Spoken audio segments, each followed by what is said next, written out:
الحمد لله رب العالمين الصلاة والسلام على رسوله الكريم وعلى آله وصحبه أجمعين وعلى من تبعهم بإحسان إلى يوم الدين. ما بعد. باب النهي عن الغش والخداع وباب تحريم الغدر.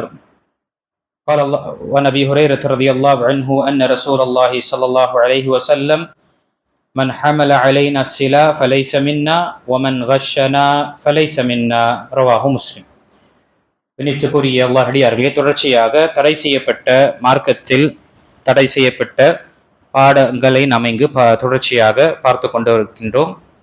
இதில் இன்று பார்க்கக்கூடிய இரண்டு சிறிய தலைப்பு பாடம் 276 மற்றும் 77.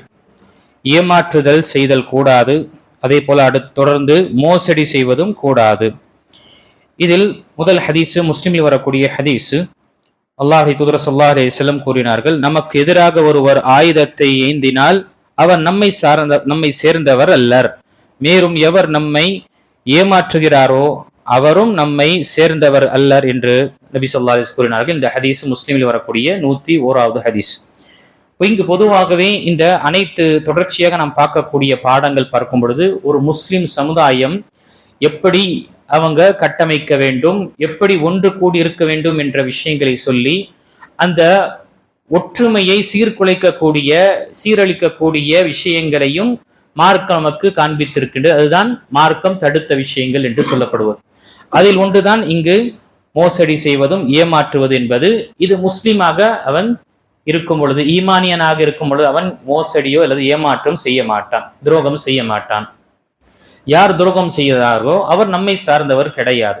அடுத்த ஹதீஸில் அந்த பிரபலியமான சம்பவம், புகாரி மற்றும் முஸ்லிம் வரக்கூடிய சம்பவத்தில், நபி ஸல்லல்லாஹு அலைஹி வஸல்லம் ஒரு தடவை கடை வீதிக்கு மார்க்கெட்டுக்கு செல்கின்றார்கள். அங்கு ஒரு கோதுமையுடைய ஒரு குவியல் வைக்கப்பட்டிருந்தது.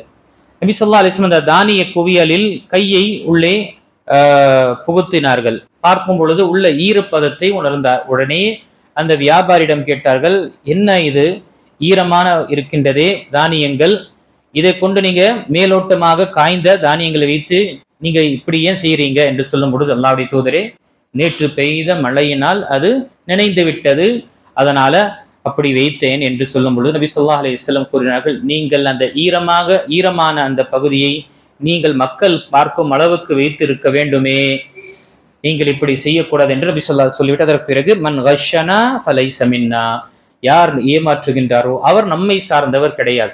நம்மை சார்ந்தவர் என்றால் என்ன அர்த்தம்? நம்மை சார்ந்தவர் நம்முடைய மார்க்கத்தை சார்ந்தவர், நம்முடைய வழிமுறையை சார்ந்தவர். இப்போ நம்மை சார்ந்தவர் கிடையாது என்றால் நம்முடைய மார்க்கத்துடைய வழிமுறையை சார்ந்தவர் கிடையாது. ஒரு முஸ்லிமானவராக அவர் துரோகமோ ஏமாற்ற மாட்டார் என்று நபி ஸல்லல்லாஹு அலைஹி வஸல்லம் இங்கு அந்த நபருக்கு தெரியப்படுத்தியிருக்கின்றார்கள். சுப்ஹானல்லாஹ். இதுவும் பாருங்க, நபி ஸல்லல்லாஹு அலைஹி வஸல்லம் வெறும் இபாதத்தை மற்றும் கற்றுத்தரவில்லை, வெறும் வணக்க வழிபாடை மற்றும் நபி ஸல்லல்லாஹு அலைஹி வஸல்லம் கற்றுத்தரவில்லை. மாறாக சஹாபாக்களுக்கு பிசினஸ் எப்படி செய்ய வேண்டும், எக்கனாமிக்ஸை எப்படி வளர்க்க வேண்டும் என்றும் அங்கு மார்க்கம் அனுமதித்த முறையில் நபி ஸல்லல்லாஹு அலைஹி வஸல்லம் கற்று தந்திருக்கிறாங்க. ஆகையால் தான் வியாபாரம் செய்யக்கூடிய யாராக இருக்கட்டும், இங்கு இந்த தானியத்தை பற்றி, உணவை பற்றி சொல்லப்பட்டது.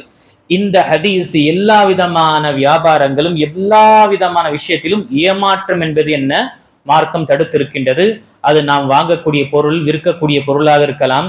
அந்த நேரத்தில் நமக்கு ஒரு பொருளை விற்கும் பொழுது அதனுடைய குறை நமக்கு தெரிந்திருக்கும், அதனுடைய ஐபம், அதனுடைய டிஃபெக்ட் நமக்கு தெரிந்திருக்கும். தெரிந்திருந்தும் மௌனமாக நம்ம என்ன செய்யறோம், அதை விற்கின்றோம். கேட்டா என்ன செய்யறோம், அதுல என்ன எப்படி இருக்கோ அப்படிதான். ஆனா இவருக்கு தெரியுது அதுல குறை இருக்கு, அதுல சில டிஃபெக்ட் இருக்கு, ஃபால்ட் இருக்கு என்று தெரியுது, அதை சொல்வது கிடையாது என்றால் இவர் ஏமாற்றுகின்றார், துரோகம் செய்கின்றார். ஆம், விற்கக்கூடிய பொருளில் அவருக்கு தெரியாது அதுல ஏதோ குறை இருக்கு என்று, வந்த பொருளை அப்படியே அவர் விற்கின்றார் என்றால் அவர் மீது அந்த குற்றமோ அல்லது துரோகம் செய்தார் என்று இருக்காது. ஆனால் ஒருவருக்கு தெரிந்து இந்த வண்டியில, இந்த மொபைல்ல, இந்த பொருள்ல இப்படி ப்ராப்ளம் இருக்கு என்று தெரிந்தும் நாம அதை மறைத்து விற்தோம் என்றால், விற்கக்கூடிய நிலை ஏற்படுத்தினோம் என்றால் அது துரோகமாக தான் இருக்கும். ஏமாற்றி வரக்கூடிய வருமானம் வரும் பொழுது முசீபத்தையும் கொண்டு வரும். எந்த தடை செய்யப்பட்ட வழிமுறையில் நாம் நம்முடைய பொருளாதாரத்தை திரட்டினோம் என்றால் அது நமக்கு பிரச்சனை தான் கொண்டு வரும். ஆக மனிதன் நினைக்கிறான், நான் குறையை சொன்னேன்றா அதுல விலை குறைஞ்சிருமே என்று நினைத்து என்ன செய்கின்றான், குறைய மறைத்து செய்கின்றான். அது இது துரோகத்தில் வரக்கூடியது. வாங்கக்கூடிய பொருள், விற்கக்கூடிய பொருள் நமக்கு தெரியல, அதுல என்ன ப்ராப்ளம் இருக்கு நமக்கு தெரியவில்லை என்று இருக்கும் பொழுது, அதற்கு பிறகு ஒரு ப்ராப்ளம் இது மாதிரி வந்திருக்குன்னா இவர் குற்றம் பிடிக்கக்கூடியவராக, குற்றவாளியாக ஆக மாட்டார். இவருக்கு எந்த ஒரு பாவம் என்று இருக்காது. இது முதல் விஷயம் ஆக இருக்கு. அதே போல ஏமாற்றம் செய்வதும், அதை மோசடி செய்வதும் என்ன, இதுவும் முனாஃபிக்குகளுடைய, நயவஞ்சகர்களுடைய ஒரு பழக்கமாக இருக்கின்றது. அதனால்தான் அடுத்த தலைப்பிலே 277வது தலைப்பில் பார்க்கும் பொழுது மோசடி செய்வது கூடாது. அதில் முஸ்லிமில் வரக்கூடிய மற்றும் புகாரியில் வரக்கூடிய ஹதீஸ், நபி ஸல்லல்லாஹு அலைஹி வஸல்லம் கூறினார்கள், 4 குணங்கள் ஒருவரிடம் இருந்தால் அவன் தெளிவான நயவஞ்சகன் ஆவான். தெளிவான நயவஞ்சகன். இந்த 4 குணங்கள், இந்த 4 விஷயங்கள் இவனிடம் இருந்தது என்றால் பழக்கம், அவன் தெளிவான நயவஞ்சகன். அது நபி ஸல்லல்லாஹு அலைஹி வஸல்லம் இவற்றில் ஒரு குணம் இருந்தால் அதை அவன் விடும் வரை நயவஞ்சகத்தின் ஒரு பகுதி அவரிடம் தங்கிவிடும் என்று சொல்லி, முதல் அவனை நம்பினால் ஏமாற்றுவான், 2வது பேசினால் பொய் பேசுவான், 3வது ஒப்பந்தம் செய்தால் மீறுவான், ஒப்பந்தத்திற்கு மீறுவான், 4வது வழக்காடினால் குற்றமிழிப்பான். வழக்காடினால் என்றால் கொஞ்சம் பேச்சுவார்த்தை வரும் பொழுது, கொஞ்சம் மனஸ்தாபம் ஏற்பட்டு பேச்சுவார்த்தையில வரும் பொழுது, விவாதம் என்று வரும் பொழுது, அங்கு வார்த்தைகளை சில வார்த்தைகளை கட்டுப்படுத்தாமல் சில கெட்ட வார்த்தைகளை பேசக்கூடிய அந்த நிலை ஏற்படும். இது அனைத்துமே இது நயவஞ்சகத்தின் ஒரு தன்மையாக இருக்கின்றது. அப்போ இங்கு குறிப்பாக இந்த தலைப்பின் கீழ் என்ன, அவர் நம்பி ஒரு விஷயத்தை சொன்னாலோ, அல்லது அவர் நம்பி ஒரு விஷயத்தை கொடுத்தாலோ, அல்லது அவரை நம்பி ஒரு விஷயத்தை விட்டு சென்றாலோ அதில் மோசடி செய்யக்கூடியவனாக இருப்பான், நயவஞ்சகனாக இருப்பான். இப்ப முஃமின் என்பவன் இதை செய்யக்கூடாது. முஃமின் என்பவர் அல்லாஹ்வை ஏற்றுக்கொண்டவர், அல்லாஹ் மீது நம்பிக்கை வைத்திருக்கக்கூடியவர், அவர் நீதமாக நடந்து கொள்ள வேண்டும். இந்த தன்மைகள் ஏன் சொல்லப்படுகின்றது, இந்த குணங்கள், இது நம்மிடம் இருந்துவிடக் கூடாது. இது தடை செய்யப்பட்ட ஒரு விஷயமாக இருக்கின்றது. ஆக எந்த ஒரு, அதால்தான் சூரத்துல் மாயிதாவுடைய முதல் வசனம், யா அய்யுல்லதீன ஆமனு அவ்ஃபு பில் உக்கூத், ஈமான் கொண்டவர்களே கொடுத்த வாக்கை நீங்கள் நிறைவேற்றுங்கள்.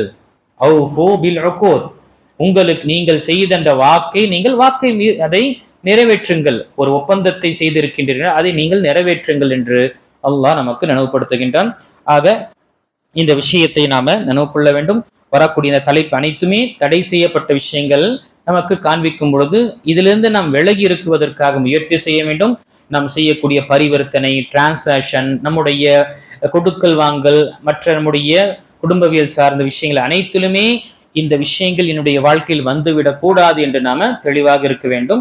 அல்லாஹு தஆலா சொல்லக்கூடியவனுக்கும் கேட்கக்கூடிய அனைவர்களுக்கும் தடை செய்யப்பட்ட காரியத்திலிருந்து அல்லாஹ் நம்மை முழுமையாக பாதுகாத்து அல்லாஹுக்கு விரும்பிய அமலை செய்யக்கூடிய பாக்கியத்தை அல்லாஹு தஆலா என்றென்றும் நமக்கு கொடுத்தருள்வானாக.